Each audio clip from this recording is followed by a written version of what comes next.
এই দুটা দফা তেওঁ এপ্ৰুভ কৰিছিলে। গতিকে 2019 চনৰ জুলাই মাহত যেতিয়া এই দুটা দফা তেওঁ এপ্ৰুভ কৰিলে তেতিয়া এইটো আইনখনৰ অন্তৰ্ভুক্ত হৈ পৰিল আৰু তেতিয়াও 21 চনত টিউটৰ হিচাপে নিযুক্তি প্ৰদান কৰিলে। কিন্তু এখন আইনক দুটা খণ্ডত বিভক্ত কৰিব নোৱাৰে। কিন্তু এনেকুৱা ধৰণৰ মানে কথা থাকে নেকি যে এইটো অংশ মই দিছোঁ, এইটো অংশ এতিয়া নিদিওঁ, এনেকৈ কৈ এখন আইনত কৰিব নোৱাৰে। এই কথাটো যোৱা 5 ছেপ্টেম্বৰ তাৰিখে আমি যেতিয়া ৰাজ্যপালৰ কাৰ্যালয়ত গৈছিলোঁ, মই তেখেতসকলক তেতিয়া কৈ থৈ আহিছোঁ আপোনালোকে এই কামটো কিয় কৰিলে। এগৰাকী ৰাজ্যপালে দুবাৰ চহী কৰিছে এখন আইন, তেনেকুৱাটো হ'ব নোৱাৰে বুলি কৈছে তেখেতলোকে।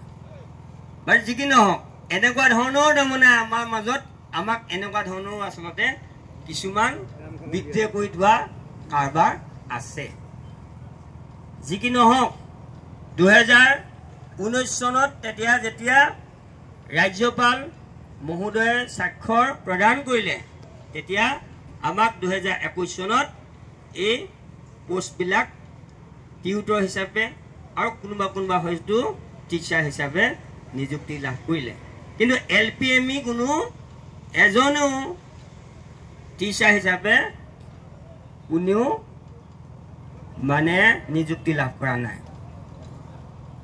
তাৰপিছত যেতিয়া 2021 চনত আমাক নিযুক্তি প্ৰদান কৰিলে, নিযুক্তি প্ৰদান কৰাৰ পাছত যে এই কথাটোত আচলতে আমাৰ যিসকলৰ যোগ্যতা আছিলে, যিসকলৰ DLED আছিলে, তেওঁলোকক সেই সময়তে শিক্ষক কৰি দিব পাৰিলেহেঁতেন। যেনে যিসকলে ইৰেগুলাৰ আৰু ইলিগেল এপইণ্টমেণ্ট আছিলে তেওঁলোকৰ DLED থকাসকলক কিন্তু কি কৰি দিলে, টিচাৰ কৰি দিলে। এইখিনিও কৰিব পাৰিলেহেঁতেন, কিন্তু এইখিনি কৰি নিদিলে।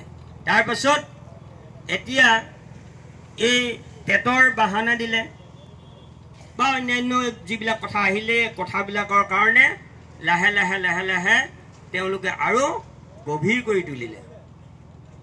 আমি বিভিন্ন পৰ্যায়ত চৰকাৰৰ লগত, বিশেষকৈ মাননীয় শিক্ষামন্ত্ৰীৰ লগত কেইবালানিও আমি আলোচনাত মিলিত হৈছোঁ আৰু প্ৰতিবাৰে তেখেতে মাত্ৰ প্ৰতিশ্ৰুতি প্ৰদান কৰিলে। মিছা প্ৰতিশ্ৰুতি বুলি এইকাৰণেই কৈছোঁ যে সেই কথাবিলাকৰ পৰা আমাৰ আজিলৈকে কোনো এটা উত্তৰ আমি পোৱা নাই। গতিকে যিবিলাক কথা, যিমান কথা পাতিলোঁ সকলোখিনি মিছা হ'ল। আৰু যিসকল আমাৰ শিক্ষা বিভাগৰ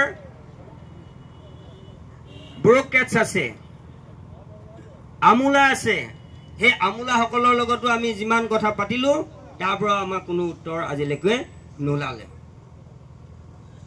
তেখেতসকলে শিক্ষামন্ত্ৰী ডাঙৰীয়াই আমাক কৈছিলে যে অন্ততঃ দৰমহাটো বৃদ্ধি কৰিম। তাৰপাছত কি কৈছিলে যে কণ্টেক্সুৱেল যিসকল টিচাৰ, সেই কণ্টেক্সুৱেল টিচাৰৰ নিচিনাকৈ সেই সুবিধাখিনি দিয়া হ'ব, দৰমহাটো তেনেকৈ ধৰণে বৃদ্ধি কৰা হ'ব। কিন্তু সেইবিলাক কোনো কথা বৰ্তমান নাহিল। যোৱা 14 অক্টোবৰ তাৰিখে আমাক শিক্ষামন্ত্ৰী ডাঙৰীয়াই আমন্ত্ৰণ জনালে আৰু তেখেতৰ সভাকক্ষত আমাৰ এখন সভা অনুষ্ঠিত হ'ল।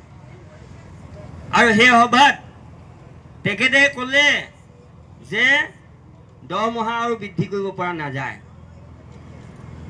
যিখিনি এতিয়া বৰ্তমান আমি ৱেজ পাই আছোঁ, দৰমহা মানে ৱেজ, মজুৰি, সেই মজুৰিৰ ওপৰত 6% ইনক্ৰিমেণ্ট এটা প্ৰতি বছৰে হ'ব।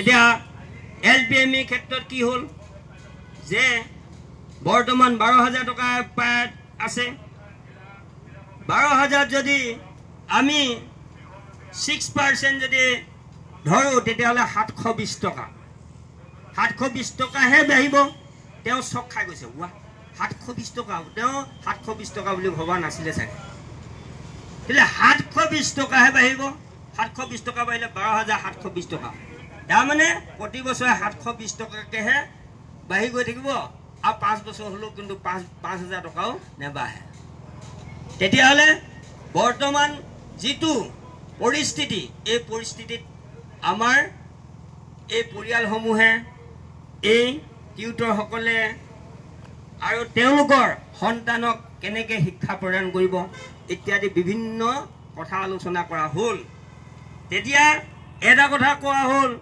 যে বাকি কাৰোবাক দৰমহা বৃদ্ধি কৰিবলৈ তেওঁলোকে চৰকাৰ ব্যৱস্থা গ্ৰহণ কৰিছে উদাহৰণস্বৰূপে গাঁও বুঢ়াৰ 14,000 টকা হ'ব এনেকুৱা কথাখিনি ওলালে তেতিয়া এনেকুৱা এটা কথা তেওঁ শব্দ এটা ব্যৱহাৰ কৰিলে যিটো শব্দই আমাক অতি আচৰিত কৰি পেলালে যে তেওঁ ক'লে যে আপোনালোক টিউটৰসকল ষ্টেচুটৰী নহয় অৰ্থাৎ বিধিসন্মত নহয় তেতিয়াহ'লে কোন বিধিসন্মত এইসকল মানে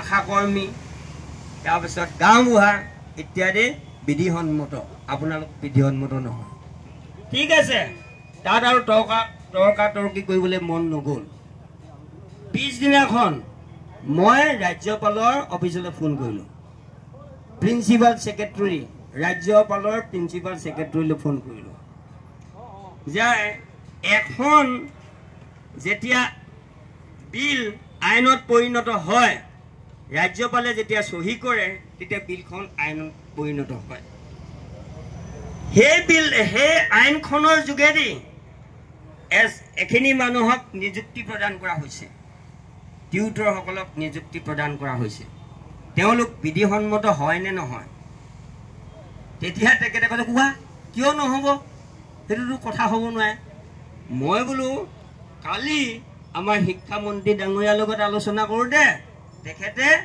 আমাৰ এই টিউটৰসকল বিধিসন্মত নহয় এনেকুৱা ধৰণৰ বোকাত মিছা কথা এটা ক'লে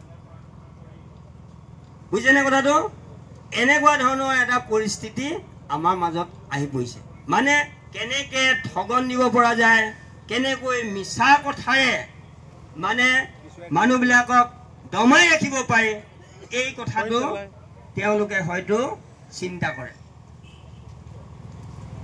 গতিকে এনে এক পৰিস্থিতিত আমি কি হ'ল যে আমি আৰু এতিয়া বহি থকা সময় নাই আমি সকলোৱে LPৰ পৰা সিনিয়ৰ কলেজ পৰ্যন্ত সকলো টিউটৰে লগ হৈ আমি প্ৰতিবাদ কৰিব লাগিব আৰু প্ৰতিবাদ কৰিবৰ কাৰণে প্ৰথম পৰ্যায়ত আমি এই সিট ইন ডেমনষ্ট্ৰেশ্যন অৰ্থাৎ অৱস্থান ধৰ্মঘটৰ এই কাৰ্যসূচীটো ললোঁ আৰু এইটো আমাৰ অনিৰ্দিষ্টকালীন ধৰ্মঘট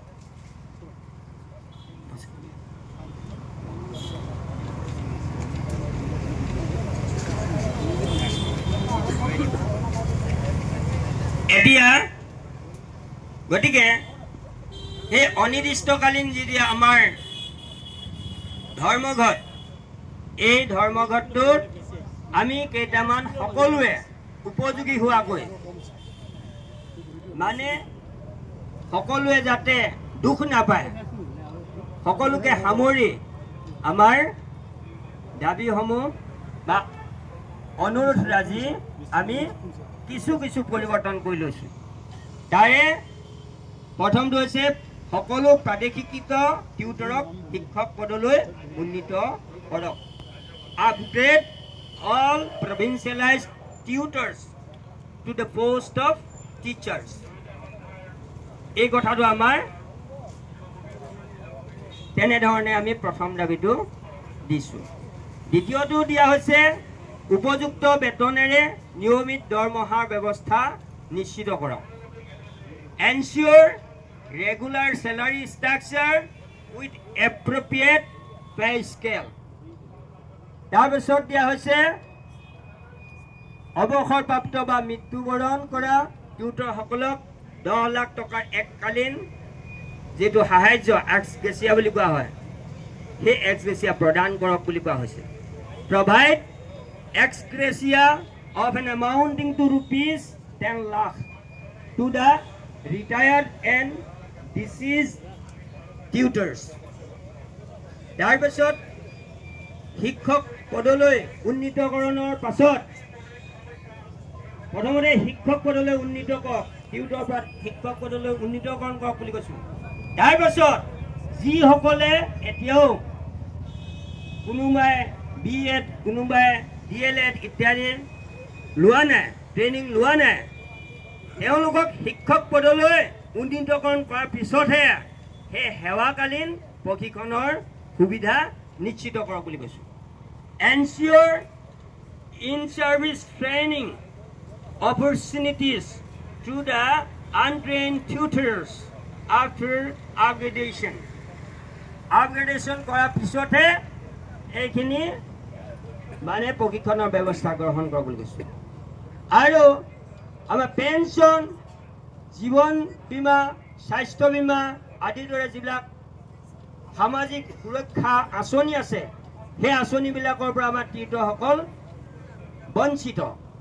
গতিকে এই বঞ্চিত টিউটৰসকলক এই পেঞ্চন, জীৱন বা স্বাস্থ্য বীমা আদিৰ দৰে সামাজিক সুৰক্ষা আঁচনিসমূহ প্ৰদানৰ ব্যৱস্থা কৰিবৰ কাৰণে আমি চৰকাৰক আহ্বান জনাইছোঁ। Ensure essential social security benefits, pension, life and health insurance, এইখিনি আমি এই দাবীকেইটা দিয়া হৈছে। এই কথাকেইটাত আমাৰ LPৰ পৰা কলেজ পৰ্যন্ত গোটেই কাৰো মানে অসুবিধা নাথাকে। প্ৰথম দিনা আমাৰ বেনাৰখন অলপ বেলেগ আছিলে, আৰু সেই বেনাৰখনৰ ঠাইত আজি কালিৰ পৰা আমি এখন বেনাৰ উলিওৱা হ'ল, আৰু আমি LPME টিউটৰসকলৰ যোগেদিহে সেইখন হৈছিলে। এতিয়া LPMEৰ পৰা কলেজৰলৈকে গোটেইখিনিকে সামৰি আমাৰ এই অৱস্থান ধৰ্মঘট কাৰ্যসূচী লোৱাৰ লগতে অনাগত ভৱিষ্যতত সকলো কাৰ্যসূচী এই LPৰ পৰা কলেজ পৰ্যন্ত সকলো টিউটৰ লগ হৈ চলাই নিম বুলি বদ্ধপৰিকৰ হৈছে। আৰু গতিকে আপোনালোক সকলোকে মই অনুৰোধ কৰিছোঁ যে ইয়াত যিটো ডিফাৰেঞ্চিয়েশ্যন বা বেলেগ বেলেগ এই কথাটো নাভাবিব। উই আৰ টিউটাৰ্ছ, আমি টিউটৰ। গতিকে টিউটৰ হিচাপে আমি আমাৰ যিখিনি ন্যায্য প্ৰাপ্তি, সেই ন্যায্য প্ৰাপ্তিৰ বাবে আমি এই সংগ্ৰাম চলাই আহিছোঁ। আৰু আজি যিসকল আমাৰ অতিথয় অংশগ্ৰহণ কৰিছে, অংশগ্ৰহণ কৰা প্ৰতিগৰাকী সন্মানীয় টিউটৰ সতীৰ্থক আমি উষ্ম অভিনন্দন জনাইছোঁ। আৰু আজি কাৰ্যসূচী বিভিন্ন সময়ত আপোনালোকে আপোনালোকৰ তৰফৰ পৰা আপোনালোকৰ মনৰ ভাৱ প্ৰকাশ কৰিবৰ কাৰণে আপোনালোকক প্ৰথমতে আমি আহ্বান জনাম। তাৰ পৰৱৰ্তী পৰ্যায়ত আমাৰ যিখিনি আহি যায়, অৰ্থাৎ এতিয়া ধৰক আমাৰ মিডিয়া আহিব বা অন্যান্য লোকসকল আহিব আমাৰ ইয়ালৈ।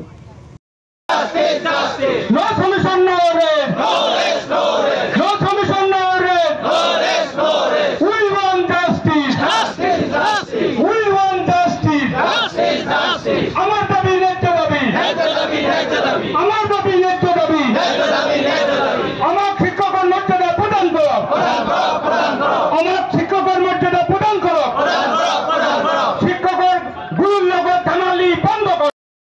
নকওঁ, খাবলৈ সকলোৱে পাইছে, কিন্তু আৰ্থিক দুৰৱস্থাত ভুগি যি ধৰণে শিক্ষা গ্ৰহণ কৰিব লগা হৈছে, সেই ছাত্ৰ ছাত্ৰীসকলে, সেই কণ কণ ল'ৰা ছোৱালীসকলে, সেই আমাৰ পৰিয়ালৰ প্ৰতিনিধিসকলৰ এই অভিশাপ এই চৰকাৰৰ দিনত লাগিব আৰু এই চৰকাৰে এইটো ভুগিবই লাগিব।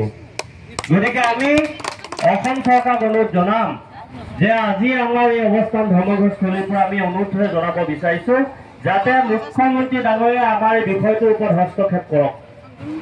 আমাৰ শিক্ষামন্ত্ৰী ডাঙৰীয়াই যে আমাৰ বিষয়টোৰ কিবা ব্যৱস্থা গ্ৰহণ কৰি আমাৰ ফল কিবা দিব আমি আশা দেখাই নাই। আৰু তেখেতৰ কথা প্ৰতিটো ক্ষেত্ৰতে লুটি বাগৰ মৰা কথা, এই গোটেই কথাখিনি আমাৰ সভাপতি মহোদয় কৈছে ইতিমধ্যে, মই শুনা পাইছো। গতিকে আমাৰ মুখ্যমন্ত্ৰী মহোদয়ক আমি অনুৰোধ জনাইছো যাতে তেখেতে আমাৰ এই সমস্যাটো সমাধান কৰাৰ কাৰণে এক সুব্যৱস্থা গ্ৰহণ কৰি আমাৰ এই সমস্যাটো সমাধান কৰক। শ্ৰদ্ধা শিক্ষাগুৰুসকল, আমি সকলো ভুক্তভোগী, আমি ইয়াত সকলোৱে আহিছো আমাৰ ন্যায্য অধিকাৰ পাবৰ কাৰণে। আমি যদিও কেন্দ্ৰীয় সমিতিৰ সিদ্ধান্ত মৰ্মে আমি 3 দিনীয়া অৰ্থাৎ অনিৰ্দিষ্টকালীন আমি ধৰ্মঘট বা অৱস্থান ধৰ্মঘট আমি এই কাৰ্যসূচী ভাগ গ্ৰহণ কৰিছো, তথাপিও আমাৰ এই কাৰ্যসূচীৰে আমি কিবা ফল পাম বা আমাক দিব এই আশা কিন্তু এই মুহূৰ্তলৈকে আমাৰ মাজত উদ্দিত হোৱা নাই। গতিকে মই সকলোকে অনুৰোধ জনাম অনাগত দিনত যাতে সকলোৱে সাজু থাকক। আপোনালোকে নাভাবিব যে আমাক কেন্দ্ৰীয় সমিতিয়ে মাতি নিয়ে কেৱল বহুৱাই যি সিদ্ধান্ত লয় একো ফল নহয়, এইটো কিন্তু আপোনালোকে মনত ভাবি নলব। আমি চেষ্টা কৰিছো যে আমি এনেকে কৰি চাওঁচোন, আমি চেষ্টা কৰিছো আমি তেনেকে কৰি চাওঁচোন, কিন্তু আমি চেষ্টাহে কৰিছো। এই চেষ্টাৰ কি ফল, সেই ফলটো আমাৰ হাতত কিন্তু নাই। আমি আপোনালোকক ইয়ালৈ আজি মাতি আনিছো, আপোনালোকক আন্দোলনৰ কাৰ্যসূচীত অংশগ্ৰহণ কৰিবৰ কাৰণে অনুৰোধ জনাই মাতি আনিছো। ইয়াৰ অৰ্থ এইটো নহয় যে আমাক কেন্দ্ৰীয় সমিতিয়ে আমি গোটেই আপোনালোকে বিচৰা এই সমস্যাসমূহ সমাধানৰ যি ফল সেই ফলাফল আমি দিব পাৰিম। আমি আপোনালোকৰ সহযোগিতা লাগিব, আপোনালোকৰ সহায় সহযোগিতাতহে আমি আগবাঢ়িব পাৰিম।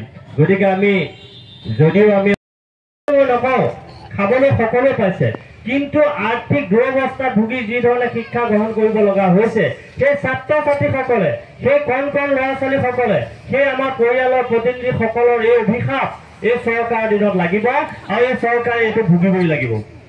গতিকে আমি অসম চৰকাৰক অনুৰোধ জনাম যে আজি আমাৰ এই অৱস্থান ধৰ্মঘটস্থলীৰ পৰা আমি অনুৰোধ জনাব বিচাৰিছো যাতে মুখ্যমন্ত্ৰী ডাঙৰীয়াই আমাৰ এই বিষয়টোৰ ওপৰত হস্তক্ষেপ কৰক।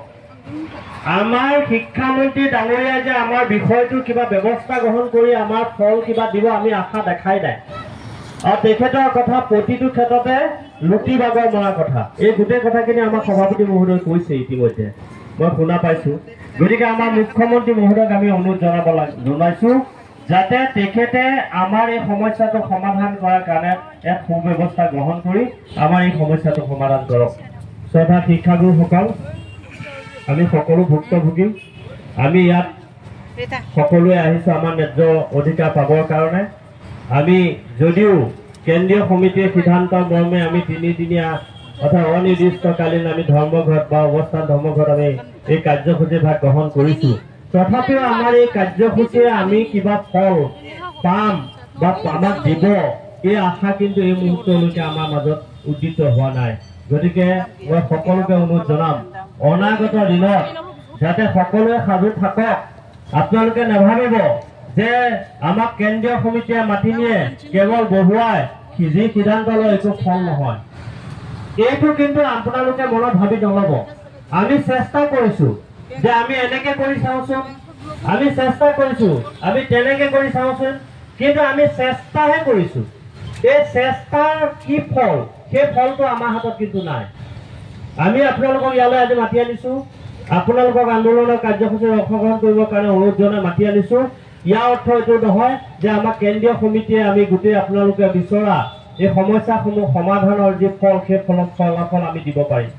আমি আপোনালোকৰ সহযোগিতা লাগিব, আপোনালোকৰ সহায় সহযোগিতাতহে আমি আগবাঢ়িব পাৰিম।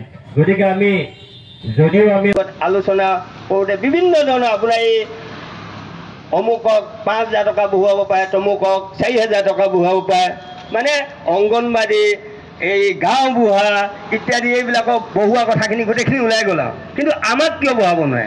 তেখেতে তেতিয়া আটাইতকৈ ডাঙৰ কথা এটা ক'লে নকওঁ বুলি ভাবিছিলোঁ যেতিয়া আকৌ ক'বলগীয়া হ'ল।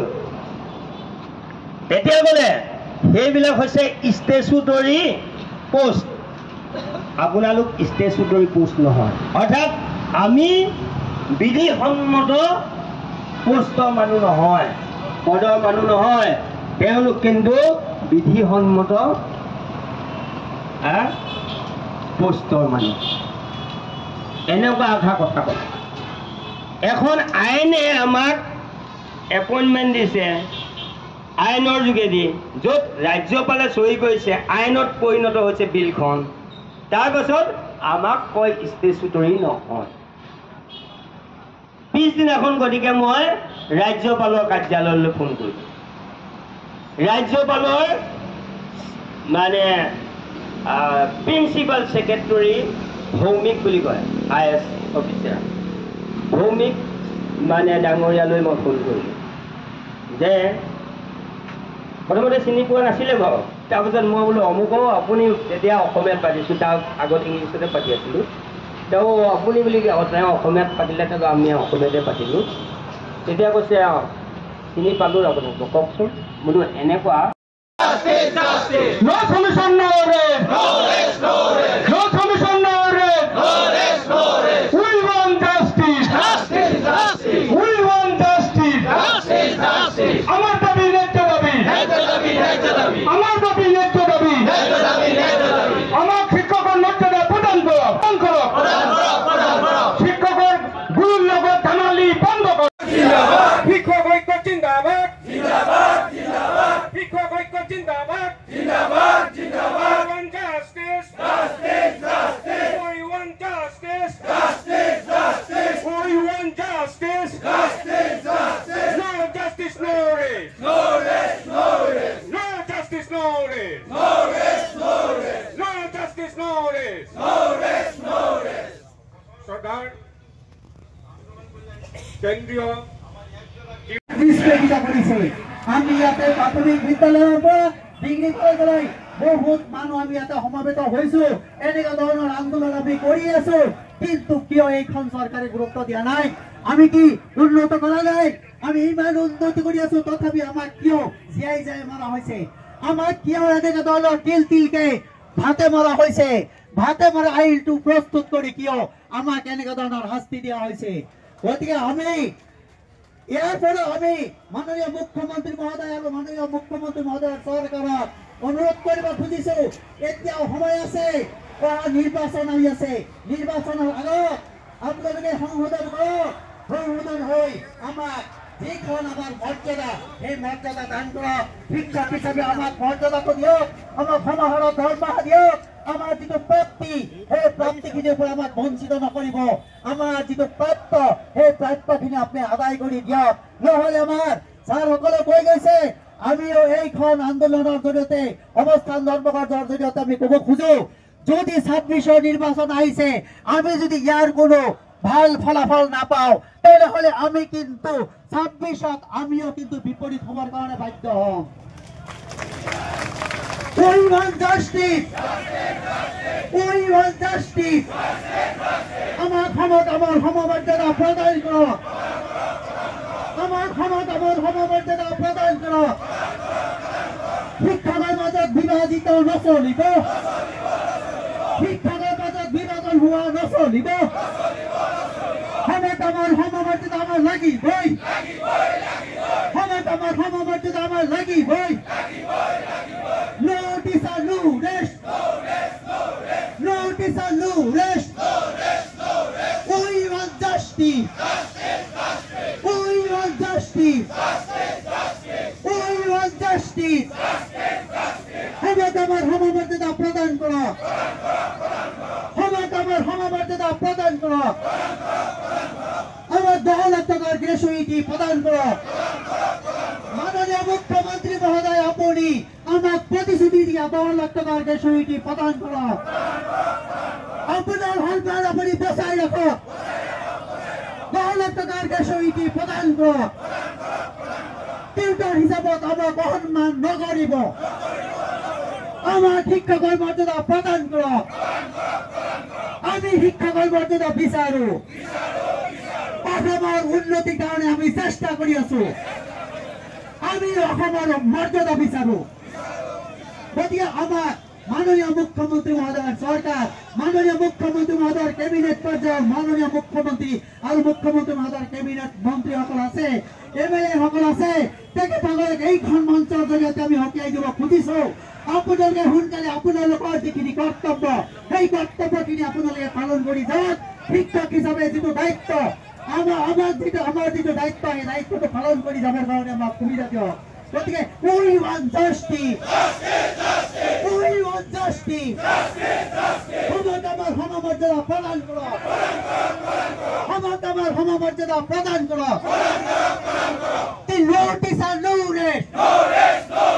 notice and no rest শিক্ষকৰ মৰ্যাদা প্ৰদান কৰক শিক্ষকৰ মৰ্যাদা আমাৰ লাগিবই আমাৰ প্ৰাপ্তি আমাৰ লাগিবই আমাৰ মৰ্যাদা আমাৰ লাগিবই আমাৰ মৰ্যাদা আমাৰ লাগিবই মৰ্যাদা আমি খুজিছো আমাক লাগিবই we want justice notice and no rest আমাৰ শিক্ষকৰ মৰ্যাদা প্ৰদান কৰক আমাৰ শিক্ষকৰ মৰ্যাদা প্ৰদান কৰক শিক্ষকৰ মৰ্যাদা বিচাৰো আমাক সন্মান দিয়ক ধন্যবাদ